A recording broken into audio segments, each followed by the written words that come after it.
Oi, pessoas! Então, agora a gente vai para a quarta quinzena. A gente vai começar a estudar sobre sistemas do corpo humano, começando com o sistema circulatório, tá? E lembrando que vocês têm que deixar as outras quinzenas em dia, porque na próxima quinzena a gente terá uma avaliação, tá? Valendo 10 pontos. Então, o corpo humano, ele não para, o tempo todo ele está trabalhando e ele necessita, então, de os nutrientes para que o funcionamento dele seja adequado. Então, o sistema circulatório é importante por quê? Porque ele vai estar transportando tudo aquilo que é necessário para o meu corpo, desde aquilo que é extremamente importante para ele funcionar, até mesmo levando para o meio externo aquilo que já foi produzido, que acaba se tornando tóxico para o nosso corpo. Então, o sistema circulatório ele vai ser composto por o coração, né, e pelos vasos sanguíneos. E os vasos sanguíneos que nós temos são 3, que são as veias, as artérias e os capilares. Agora eu vou mostrar para vocês como que é definido, como que se caracteriza isso. Então, a gente tem as artérias, que têm um calibre mais grosso, né, mais espesso. Por quê? Porque essas artérias vão estar pegando o sangue lá do coração e levando para todas as partes do corpo. Então, ela precisa ter uma espessura maior para aguentar toda a pressão que vem do coração e não estourar. E aí, depois essas artérias, elas vão se ramificar em caninhos menores, que são as arteríolas. Essas arteríolas, elas vão se encontrar com as vênulas, que são as ramificações das veias, né? Então, as veias que têm um calibre menor, tá? Ela não é tão grossa, ela é mais fina. Por quê? Porque vai pegar aquele sangue que vai vir lá do dedão do pé até o coração, ou seja, ele vem com uma velocidade fraca, mas sem essa pulsação toda, certo? A gente tem também que lembrar que as veias, elas são mais superficiais, ou seja, quando a gente se corta, possivelmente a gente cortou uma veia que sangrou, porque as artérias, elas têm uma característica que é fazer o sangue pulsar. Então, quando o sangue passa, estou colocando o meu computador carregar aqui. Quando o sangue passa pela artéria, ele precisa ir com uma grande velocidade. Por quê? Porque vem lá do coração para levar para todas as partes do corpo. Se não tiver essa velocidade, essa pulsação, não consegue chegar a tempo em todas as estruturas do meu corpo. Então, é extremamente importante que as artérias sejam mais resistentes para essa pressão toda. E os capilares, então, fazem as trocas gasosas lá entre os tecidos e as células com as artérias e com as veias, certo? Então, o coração ele vai ter 4 cavidades. Vamos falar um pouquinho sobre o coração. 2 átrios e 2 ventrículos. Como que isso funciona? Deixa eu pegar aqui para vocês a imagem do coração. Aqui, ó. Eu tenho no coração 4 cavidades. 2 átrios e 2 ventrículos.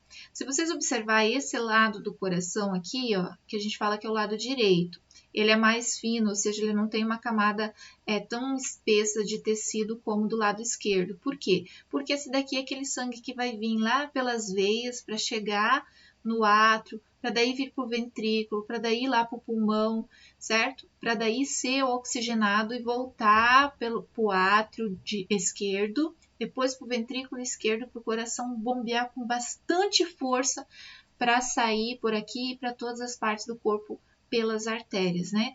Então, as artérias, elas precisam ser mais grossas, mais espessas para poder transportar esse sangue.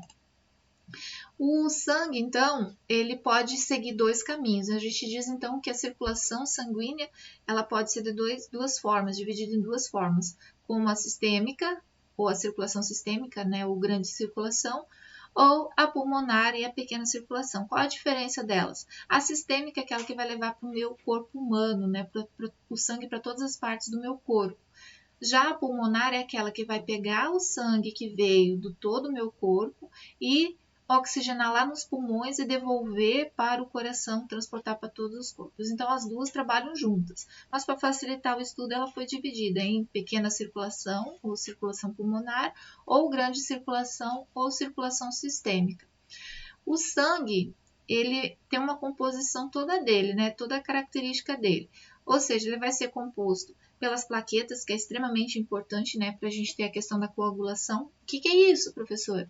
Por exemplo, se você se cortar, né, é importante que você pare de sangrar, né, porque senão todo o teu sangue vai sair pelo um corte, e isso não é legal. Então, as plaquetas, elas vão formar como se fosse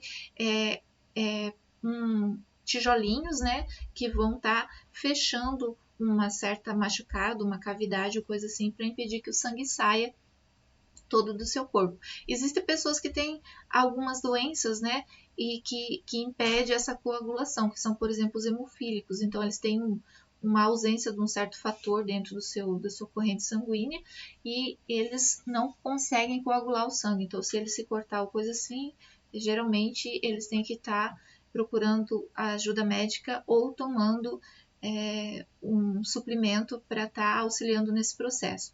Nós temos os leucócitos, que são os glóbulos brancos, que ajudam na defesa do nosso corpo.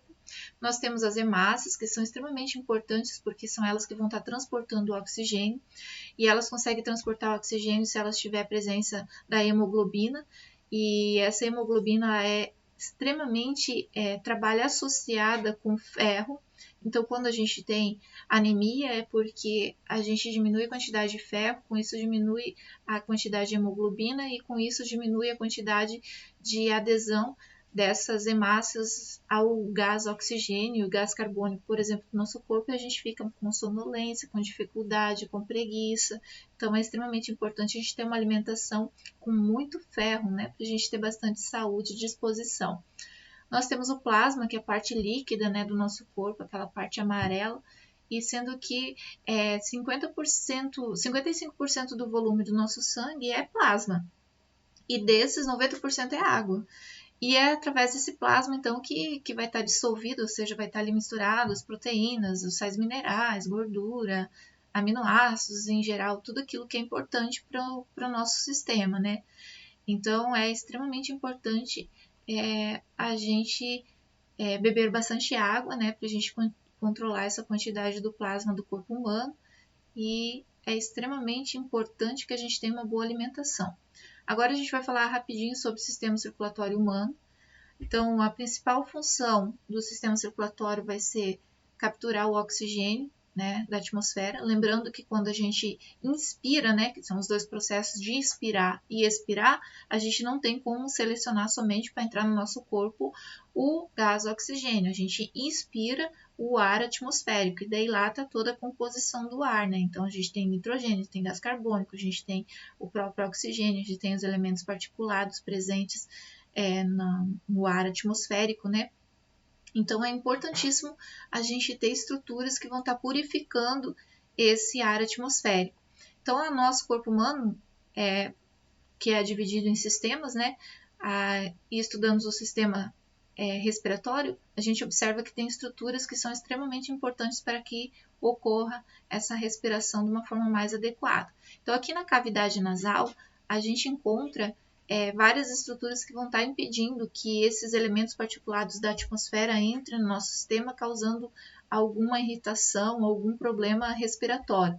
Então, aqui a gente tem a questão dos pelos, né, que estão lá nas narinas, que vão estar impedindo essa entrada de alguns agentes.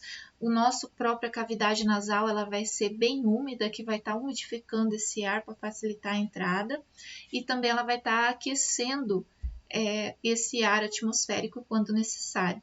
Então, a função da cavidade nasal, das narinas, né, é filtrar, aquecer e umedecer o ar atmosférico. Nós temos, depois da cavidade nasal, a gente tem uma estrutura que está tanto presente no sistema digestório quanto no sistema respiratório, que é a faringe. Abaixo da faringe, a gente tem uma outra estrutura que é a laringe. Na laringe, a gente tem uma tal das cordas vocais, né, que é por onde o ar entra e que a gente consegue falar. Então, de acordo com como vibra essas cordas vocais, sai o tom da voz da gente, né? Então, quem consegue controlar, às vezes, essas cordas vocais, consegue estar até imitando. Possivelmente alguém já está me imitando aí na sua casa, né? Porque a voz da professora até que é bem engraçada.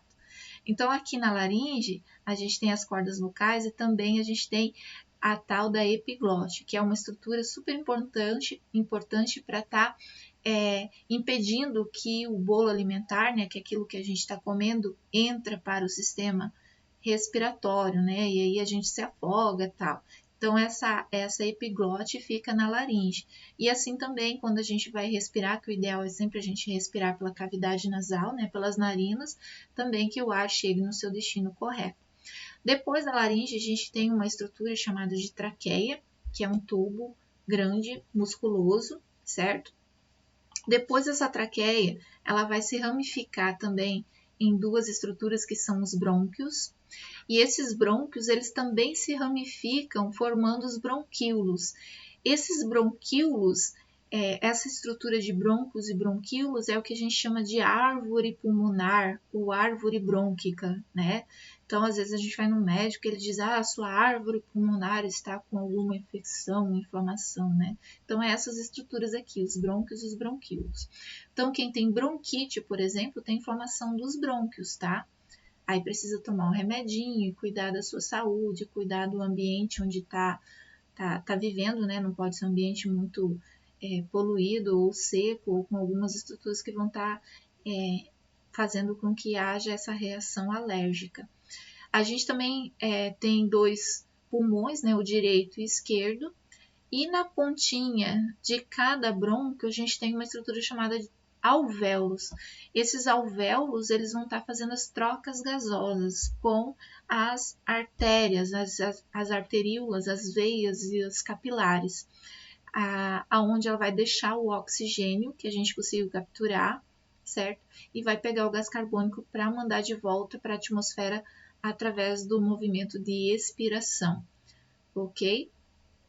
Então, aqui a gente viu um pouquinho sobre o sistema respiratório e o sistema circulatório. Dão uma lida no texto. Aqui embaixo a gente vai ter perguntas que vocês vão estar encontrando as respostas no texto. Também eu sempre digo para vocês que vocês podem estar pesquisando um pouco mais na internet. Eu sei que a maioria de vocês tem acesso à internet, né? É bom estar pesquisando. E nas dúvidas, vocês podem estar entrando em contato comigo sempre por WhatsApp ou pela plataforma que a professora dá um up lá para vocês, tá bom? Um beijo no coração de vocês e até mais.